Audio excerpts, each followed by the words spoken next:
En la noche del 14 de julio de 2022, la gente de los Palacios en Pinar del Río salió para la calle y metió para cacerolazo. Las imágenes divulgadas a través de las redes sociales demuestran que el pueblo vivía un apagón y que ese, al parecer, fue el detonante de la protesta.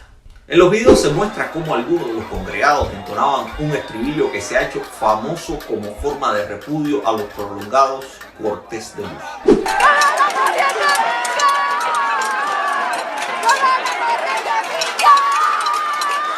Estribillo que hace unos días fue también entonado por decenas de santiagueros a son de conga.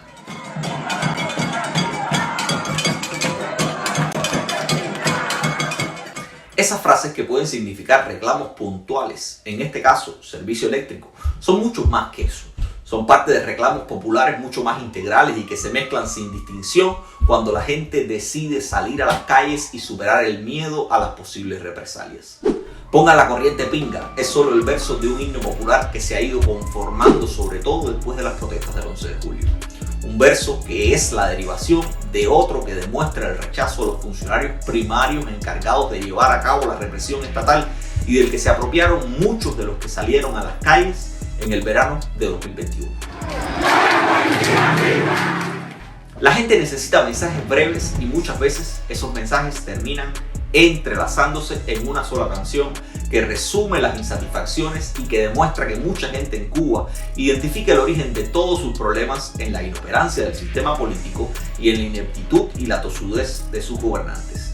Por eso es que en las protestas populares cubanas de los últimos tiempos escuchamos casi siempre la misma canción que puede tener muchos versos, aunque dentro de esos versos destaca uno.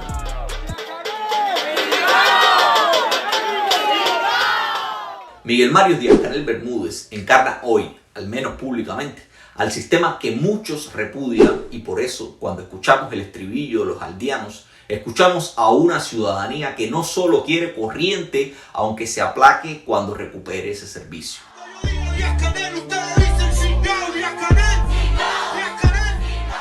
Cuando escuchamos el Díaz-Canel cingao, estamos escuchando a un pueblo que quiere cambios, que no tiene que ver solo con servicios básicos como electricidad y el agua, sino también con la falta de libertades y derechos.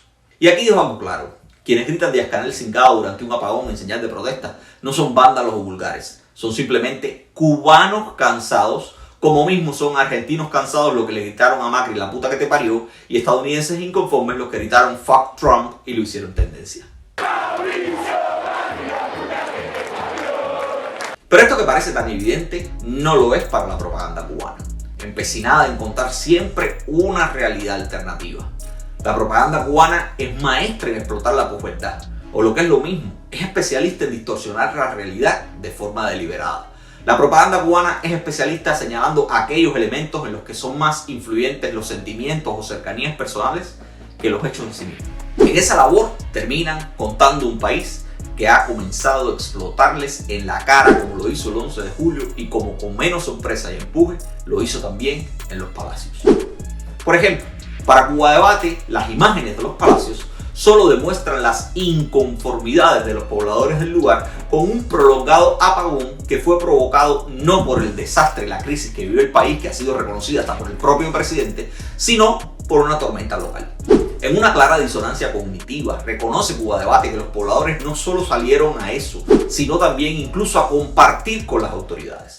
En el mundo de Cuba Debate y del taciturno funcionariado cubano, la gente de los Palacios, a pesar de evitar Díaz-Canel cingao, salió a la calle a compartir con los dirigentes locales y a ser bendecidos por esto. El presidente de la Asamblea Municipal del Poder Popular de los Palacios dijo que incluso llegaron a abrazarse, a pasarse la mano por encima, en una muestra de cercanía y comprensión de la situación puntual que vivía el territorio y que nada tenía que ver con la situación de toda la provincia ni de todo el país.